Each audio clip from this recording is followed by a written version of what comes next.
We've created a special offer just for listeners of the podcast. You can get the book, A World of Creativity, for a special price of $5.98 for paperback, and the Kindle version is only 99 cents. Go to mark-stinson.com to take advantage of this special offer.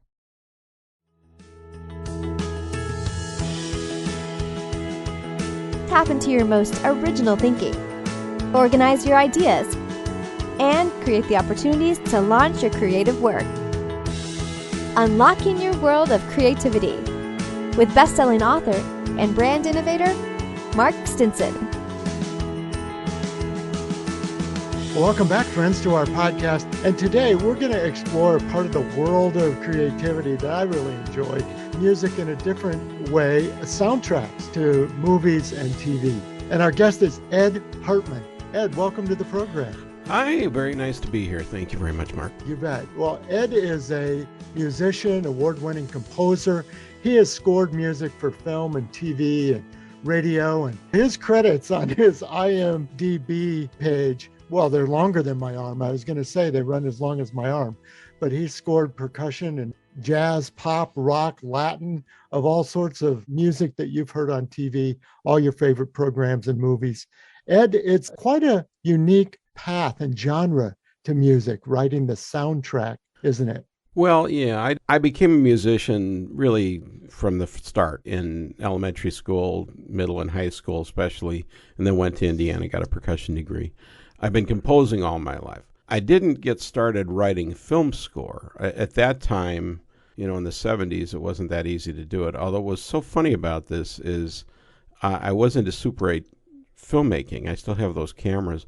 And if I hadn't gone to music, I would have made a left turn out of Chicago to L.A. and probably gone to Cal Arts and studied filmmaking, which would have been very interesting alternative reality because my mother's cousin was Harve Bennett, who wrote like Star Trek 2 through 6 and stuff, and just off the charts producer. Anyway, so I went into music pretty solid, and I was a performer primarily. That's what I was trained to do, but I was always composing through college, and in spite of my professors yelling at me to do that because I was kind of bending the rules there. Anyway, and composing out here more for a live performance, and then a lot of recordings as I started to perform more jazz and rock and stuff like that. Scoring for film still wasn't something I could do easily. I always wanted to do it, and when I was doing Super 8 films as a kid, it was silent, and so I would drop records against them and try and synchronize music and stuff like that, which is a really interesting thing. And the film, As the Earth Turns, was done by a filmmaker, Richard Lyford, that I'm very involved in. And he did the same thing in the 30s when he was working on 16 millimeter film. He was actually synchronizing records with 60 millimeter projector way before that was done. So I paralleled exactly what he did, and I think a lot of us have. Anyway, so scoring is something I've only come into in the last 15 to 20 years, and the route in it for me was through music licensing, where I was creating music, just tracks for different purposes, and then they became used in television and film, and I teach that as well. So it's been very indirect, and scoring has been something that technology has caught up with me to do, in that as computers have become so good at this, and I use Mac and Logic, it's very easy to drop music and synchronize it against picture. To do this before all of this was a real chore. I mean, John Williams is still a pencil and paper guy, and he writes a scene, watches a movie, writes a scene, and then presents it to orchestrators, and then records it with a symphony orchestra or something like that. It's mind-bending what he can do. For me, it's a very, very different process. And again, it would have been very hard for me to do that, at least, from my yes, the way I came through it. Well, and I love, definitely want to get into the licensing in a minute, but let's talk about that scoring process.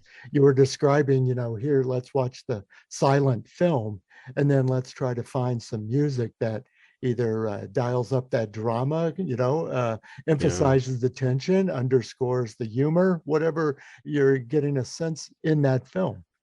Well, the process of scoring depends a lot on who you're scoring it for. If I'm scoring for a director, I'm going to have a spotting session with them, and they probably have preconceived ideas of what they want in their film or or television show or something like that. And you go through it and figure that out. A lot of times they'll create temps or references, and you might have to you may listen to them and go, well, I'll create something like that. That can be really dangerous because you don't want to copy that. And it can also change the creative mood of the composer if all of a sudden they have to recreate something that's very different than kind of having carte blanche and being able to do what they want. I've done both.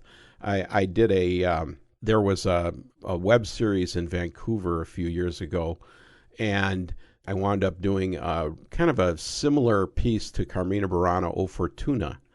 And this kind of epic, it was used a lot in trailers, this kind of big, dark orchestral piece. For years it was like a staple. Anyway, and they had this kind of it was against the comedic scene at the end where kind of this crazy stuff's happening and this classic, orchestral piece was on there.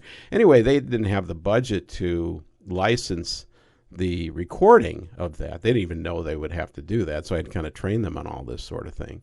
But I wound up recreating a very similar piece.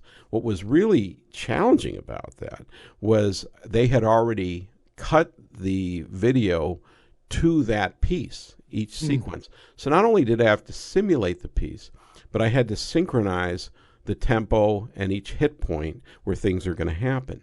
And I was able to do this in under 2 hours, which is kind of crazy. Yeah. It was just kind of a minor challenge for me. And the guy, who hired me to do it, he said, yeah, you're freakishly fast at this, So anyway, it was like 30 seconds. So it wasn't that, if it was 5 minutes, that would have been a whole other world. And it wasn't, there's another part of that piece that gets very wild. But anyway, it worked out really well. So, sometimes you're scoring directly what we call Mickey Mousing it, where there's kind of little funny stuff going on, kind of that kind of a thing, and like a cartoon. That's one way to do it. But other times you might score against it, and great examples of this are Elmer Bernstein's score. I think he did Animal House and Stripes and things like that. And those are very straight scores, and they go off against the comedy. I love those types of scores. To me, that's the best because the music really has to create the drama of the comedy. And that seems like an oxymoron, but comedy is based on tragedy inevitably. So you have to demonstrate the tragedy to go against it. That's why I think a lot of comedy falls flat. And a lot of television shows have kind of weak scores because they tend to be more, again, Mickey Mousing this sort of thing. Typically it's pizzicato strings, these kind of, that sort of a thing. Right. And it works fine. It's easy to do, but it isn't always the best score, And you've mentioned some of these movies and even TV show themes, but there's often a signature or brand to the music, where there's a passage or a sound or something that repeats and recurs throughout the film that gives it that distinctive flavor. Well, yeah, there's thematic development, and people like John Williams come from a school of, classical romantic composers going back to, Beethoven and Berlioz, where you have thematic development.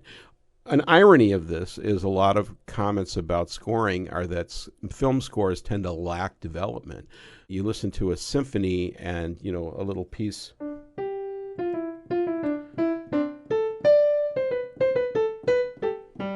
It keeps doing that, like a fugue or something. That's thematic development. And that music in film tends to be more a theme and then another theme and another theme. Mm-hmm. But it really does get developed. It really depends on the composer. When you go back to Star Wars, it's like Wagner listening to The Ring. Everybody in that thing has their own theme. And they really, I think what happens in film is you're so distracted by the visuals that you don't actually hear all this stuff. Everybody thinks about the main theme of something like, Star Trek or something like that. But what you're not listening to is all the incidental music that's going on. It's happening. It's doing its emotional thing of supporting the scene. But the average, viewer is not paying attention. The person that buys a soundtrack later and happens to get that one little piece of incidental music might start to really appreciate what's going on. Probably the best example to me of a tremendous score that was what I loved was when John Williams did the ending scene to Close Encounters of the Third Kind. Interesting thing is he didn't have any visual to go off of because they hadn't done the effects at that point. None of this was computer. And so he had to score this thing based on, probably, I don't know, some diagrams or something like that. And it has this really musical quality to it. I mean, the whole, that whole thing just keeps developing. And it's just a phenomenal score. It's really artistic. So when people ask, what are my favorite scores? Those are the kind of things I really love, where the music is present and up front and does get developed heavily.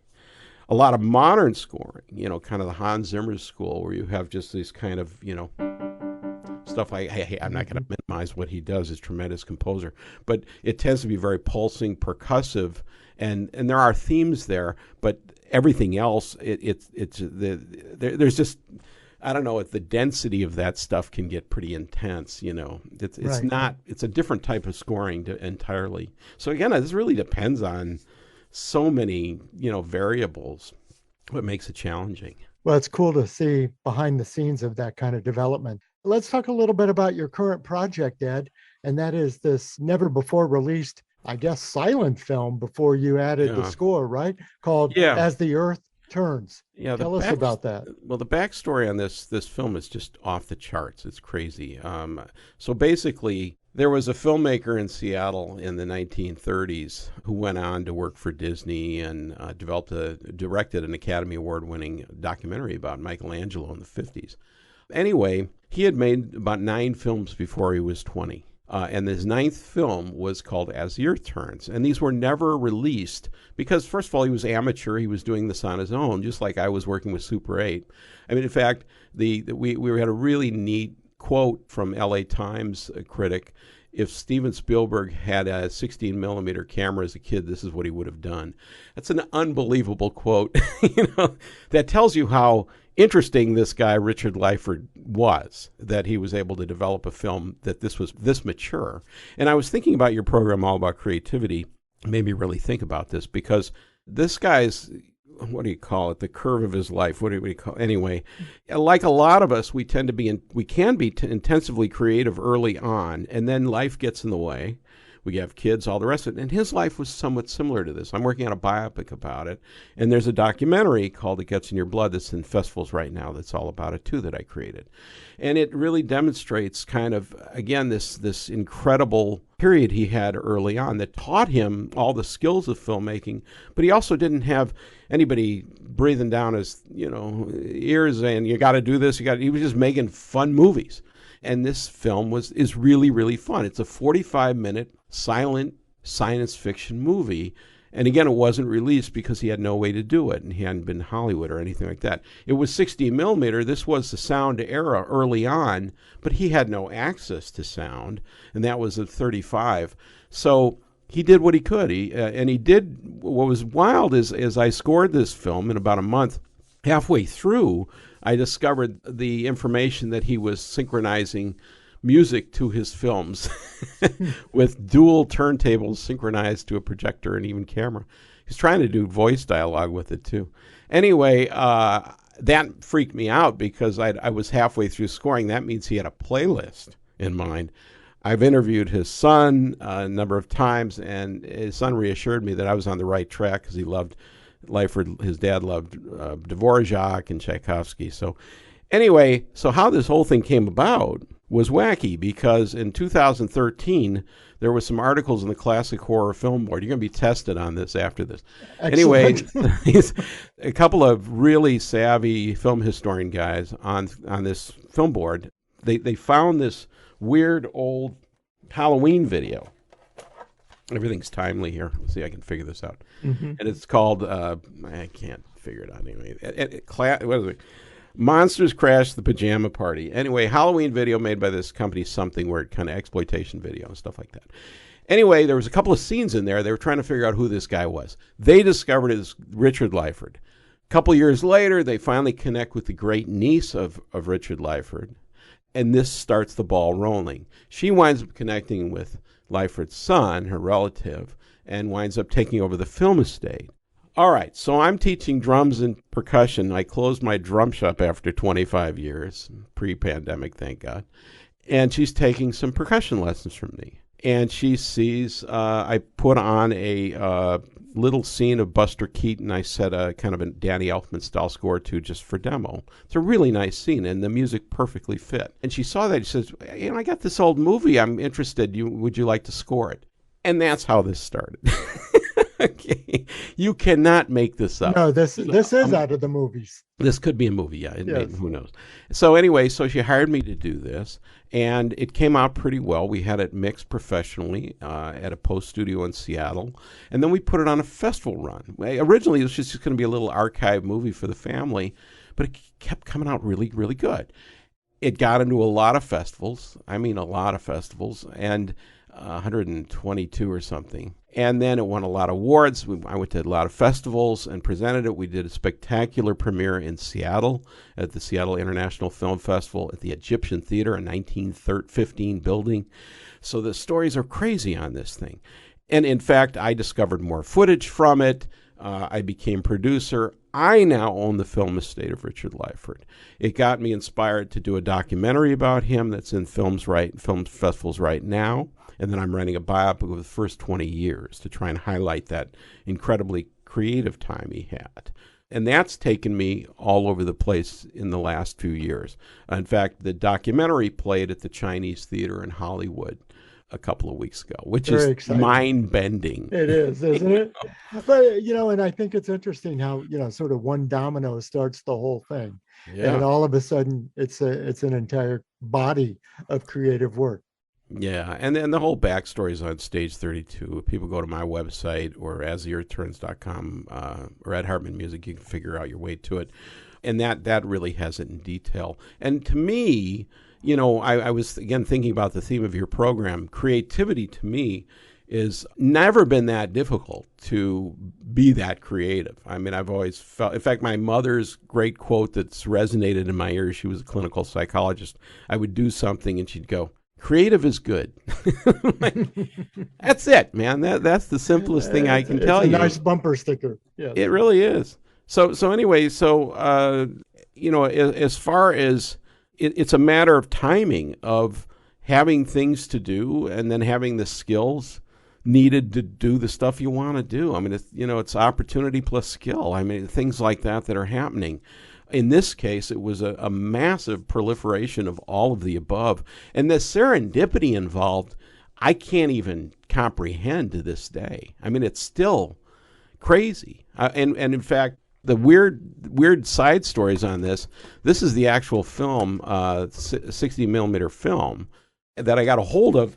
And that original literally DVD, in the film can. Yeah, and the original DVD, which was VHS by Something Weird, I was able to connect with them, and that company turned out to be a couple of miles away from my house, and I was able to pick up that film from them because we didn't have that, and I've rescored those as well, and all of those parts, all of those films are in this DVD that just came out in the summer that has As the Year Turns, my documentary, these crazy horror films, and then the big Mondo announcement is that As the Earth Turns is going to be on Turner Classic Movies on Halloween, 9 o'clock Pacific, midnight November 1st, East Coast. So it's, just kind of misses that. But that's astounding. That was a negotiation I was able to do myself with TCM. So I'm working very hard to promote that. Yeah, very exciting. Well, we'll definitely plug that and share that with our listeners. Ed, I wondered, oftentimes I ask authors and poets to give us a sample, almost a reading from their book. I wonder if I could put you on the spot to play a little sample of the soundtrack for us, since you've got the keyboard nearby. I'm usually thinking about that. I haven't done that in so long. Oh, wait a minute. Do I actually have? I may be able to fake this. Yeah. you lucked out. I happened to put this nearby. So there's a main theme on this thing. See if I can do this kind of awkwardly.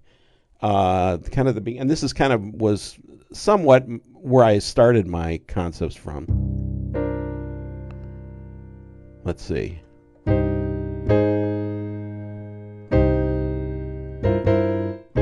Something like that anyway. And then kind of a key chord for this sort of thing was this kind of a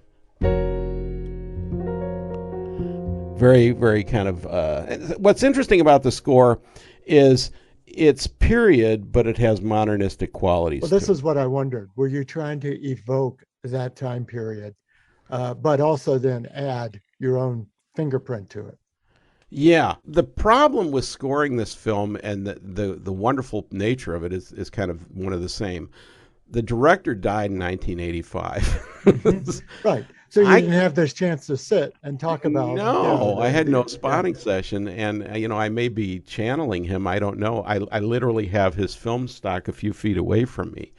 So whether his spirits have been involved in this, I don't know. I actually visited his home where he grew up recently, and I swear I saw some stuff. Anyway, so I didn't know what to do, and luckily, my producer, the niece, great niece, Kim, she gave me carte blanche to do what I felt is right. I love classic film scores, and I do electronic stuff, and I can do very modernistic things. But I still am drawn to a lot of classical stuff, and a lot of my music that I've gotten in TV and film has been retro football marching band. There's a weird 50s, kind of music-y thing that was in the Twilight Zone. I mean, that's me. Somebody says, I need Mancini. Okay, I can do that. So I was channeling a little bit of jazz and a little bit of classical, a la probably Dvorak, that sort of thing.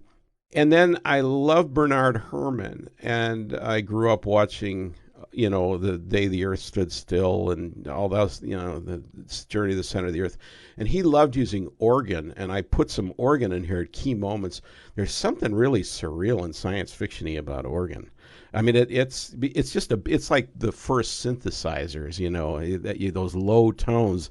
You go into a church and it's epic. That's why they built those things. You could feel them.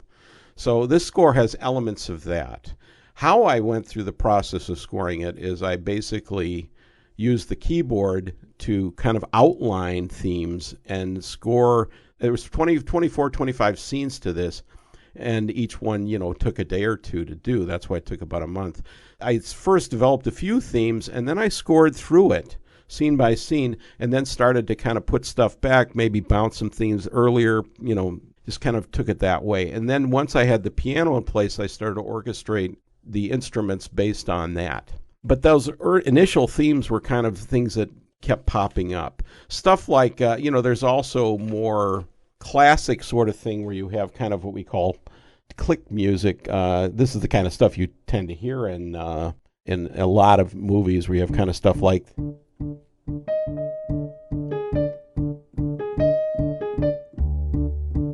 that kind of thing kind of creates anticipation. Rhythm and repetitive things create tension. That's how you do that. So, and the faster things go. I have a lot of beliefs that heartbeat rate has a lot to do with how we perceive music. That, 60, which is, 1 per second, something like that, seems pretty slow. But you get up to maybe 90, and you're kind of more 72, 80, more walking pace. You start moving to maybe 120 or jogging, and finally, So a lot of this has to do with how we move in space, as how we perceive music and how it's going to work against picture. So, a lot of times it's setting the right tempo to the picture that finds... I've talked to composers about this for years, where action tends to have an actual rhythm to it. Mm-hmm. Even dialogue, a lot of composers will listen to the dialogue. The guy who did the Seinfeld episodes, he actually scored to the speed of the dialogue. That was fascinating to me. You would never see that. You'd never think about that as well. Yeah. Well, I want to explore a little bit of that with you, Ed, but I'll just remind listeners, our guest is Ed Hartman. He's got a new project called As the Earth Turns. It's a great film that he's rescored to a silent film from the 30s. I put the link in the show notes. Well, Ed, we were talking about the range of music you've done and even licensing. But as I looked through your credits, everything from the Blind Side movie to Pranked to Nickelodeon cartoons. And I did not score The Blind Side. I didn't. I'm not. Well, I have a football song in it that just got placed in Legacies. So. Yeah. I want to make sure people, because I occasionally somebody will say, "Oh, you did that score." No. But you have but that's why I was looking at even the songs available for license. I mean, there's all personalities, all genres, all potential applications, isn't there? Well, that's part of my personality. From the get-go, I've always been fascinated by wide varieties of music, and growing up.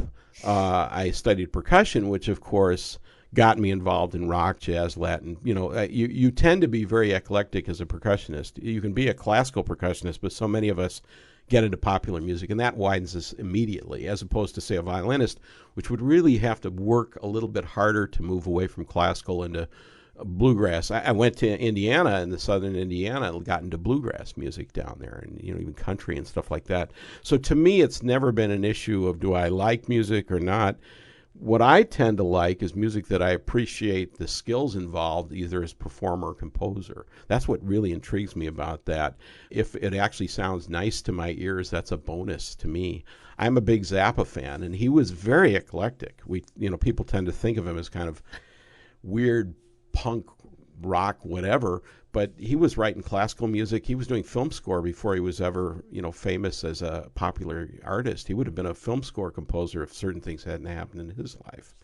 So to me, I have no problem doing that. I was also involved in electronic music in high school. We had an electronic music program in Evanston, still around, and that was phenomenal to have access to analog synthesizers, which analog forces you to know what a oscillator does.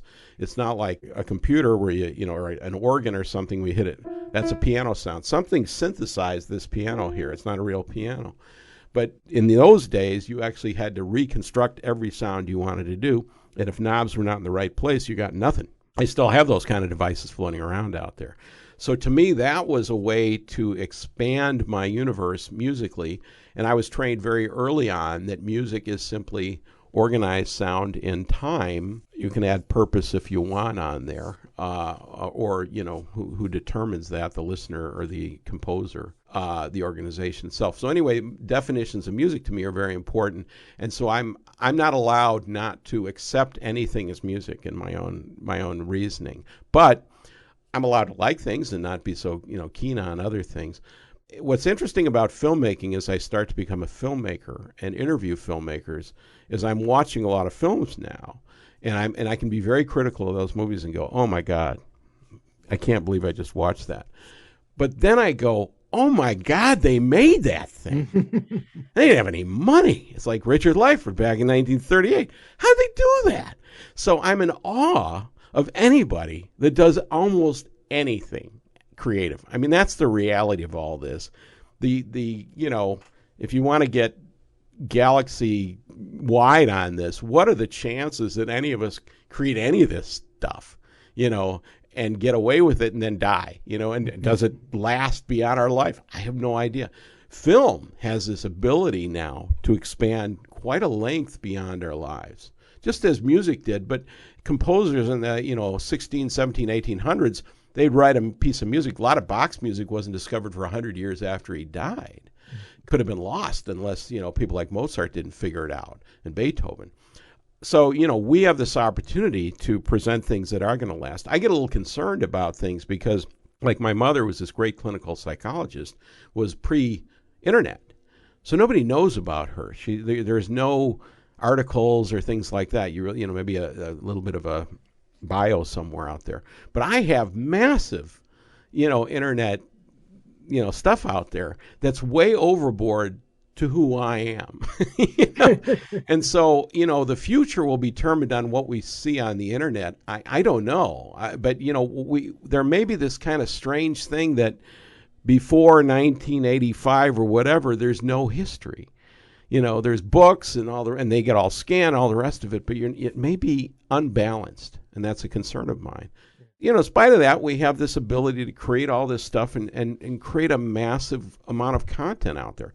The incredible demand for content now that we have thousands of networks and TV stations and all the rest of that is creating tremendous demand for music to satisfy it, to the point where TikTok, has 10-second videos and is using up every piece of music out there. I'm getting money from TikTok, which is something I never experienced before, just based on a few pieces that somehow go viral. Mm-hmm. So, so interesting. Yeah.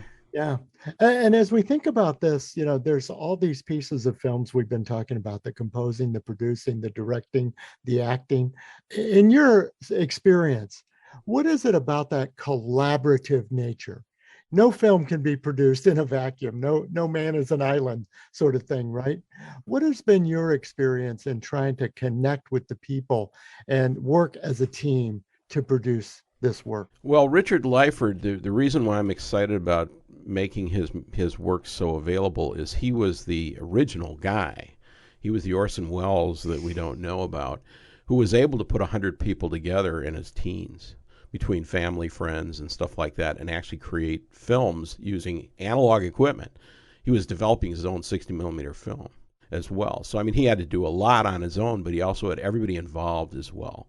Now, the irony of that statement, you say no man is an island. I created this documentary, It Gets You in Your Blood, pretty much myself. I wrote it, narrated, whatever, because it was originally just a support mechanism for As the Earth Turns. Yes. It was now that didn't mean I didn't need a lot of help dealing with it, but to get clearances, I had to get clearances from Disney and Aramco and all sorts of things, and people have been really cool about all that stuff. So, there's still a lot going on with that. But yeah, it is a massive, collaborative experience. And I think, again, I'm really inspired by how Lyford did it. Now, as I create this biopic script, and I have no business writing this, but I'm doing it anyway because I'm old enough that I just don't care anymore, that I'm going to get this thing done. It's almost done. And then I probably start working with some screenwriters out there to finish it up, polish it up. And then I don't know whether that goes into... my dream would be that it has a Hollywood connection, and then it's produced in the Northwest, which really needs to have films produced out here, where it needs to be produced, because that's where the activities happened. He actually used Boeing Field and Gasworks Park in his movie to do this stuff. The backstory on his production is really hilarious. There's amazing. That's what I've spent the last 3 years digging his life out of all of this between interviews and his own writings, because he wrote for American Cinematographer, and he wrote all about collaborative nature of this. So and to me, film and music become this marriage of image and sound that are the basis for all of this. There's so many parts. Image can be actors, it can be costume design, set, all the rest of that. So that all comes together. But everything happens right there between the lens, and that's why they do this. And Lyford, I know, did a lot of it. In fact, he had a little something he had created that he'd walk around with that would show his view on there. And that's something I've had to learn, that it's only what goes in the camera that matters. And I think that's the hardest thing for people to accept, because they assume when you're filming a movie, all this other stuff's going on there. That's all total illusion. And that's why you can get away with effects these days and film everything in a green screen. That's why I can put this damn thing behind me and you have no idea.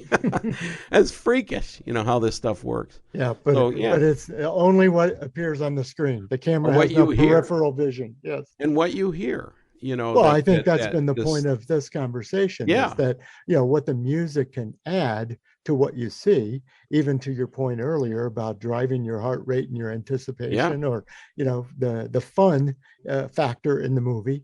It all comes from the music sometimes. Yeah, and the other main chord that's become the brand for Eighth Sense Production, my production company, is this classic chord that I learned from Bach. And it's basically sounds like this. It's just this kind of unsettled, that sort of thing. And to me, that's a magical chord. and it's been used throughout history, it just kind of sits there and you're going, what? Where's it going? So knowing that stuff creates all the emotional stuff that's going on. And then as the Earth turns, there are very strategic points where that chord comes in that are in the middle of the movie and at the end that are, to me, are key to the whole thing. So, that's what truly excites me.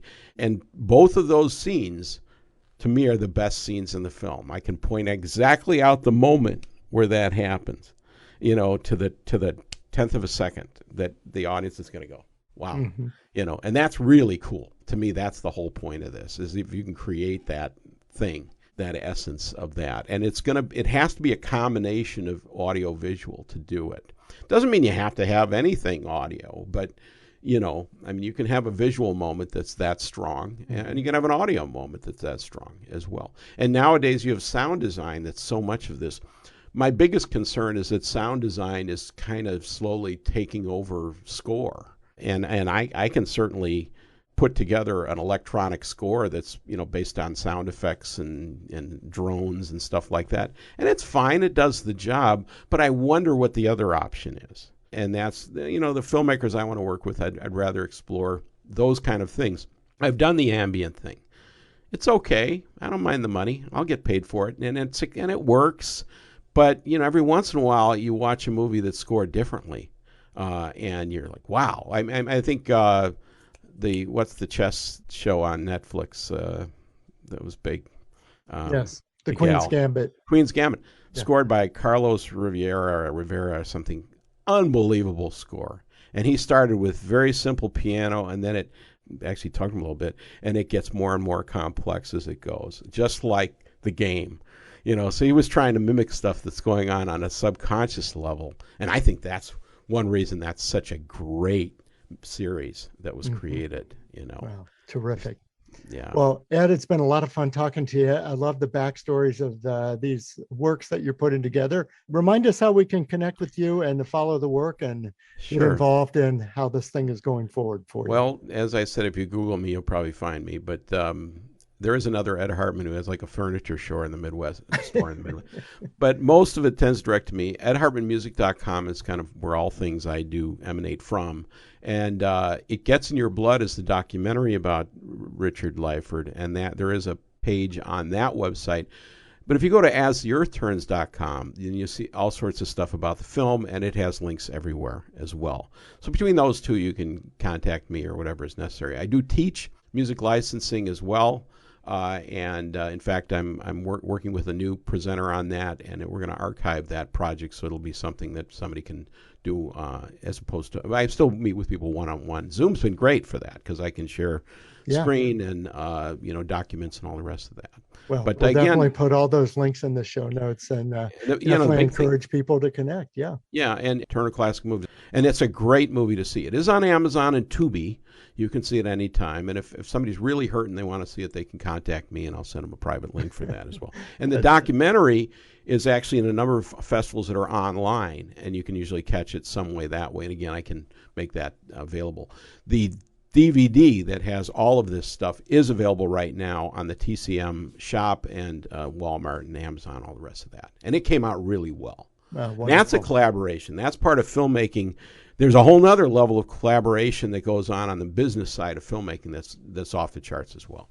Yeah. Well, all these opportunities wouldn't happen without that, I'm sure. That's right. Yeah. Well, thanks, Ed, for being our guest. Ed Hartman, composer, film producer, and putting out a great project called As the Earth Turns. And he's at edhartmanmusic.com. Well, listeners, come back again next time. We've landed in Seattle today, but we're going to continue our around the world journey, talking with creative practitioners of all kinds all around the world about how they get inspired, how they organize their ideas, and how they create the connections and gain the confidence to launch their work out into the world. So until next time, I'm Mark Stinson, and we're unlocking your world of creativity. We'll see you soon. Unlocking Your World of Creativity with best-selling author and brand innovator, Mark Stinson. This program was produced by BSB Media, creators of IntelliKey Leadership Stories, Unlocking Your World of Creativity, and the Peace Room. Love.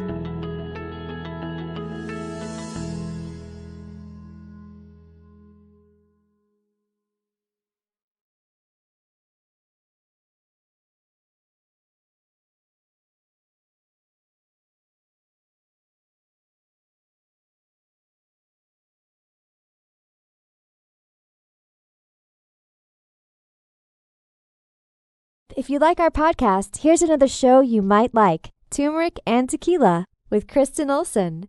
Questioning a better way, one gracefully disruptive conversation at a time. Authentic, aware, influential, and grateful. Look for and follow Turmeric and Tequila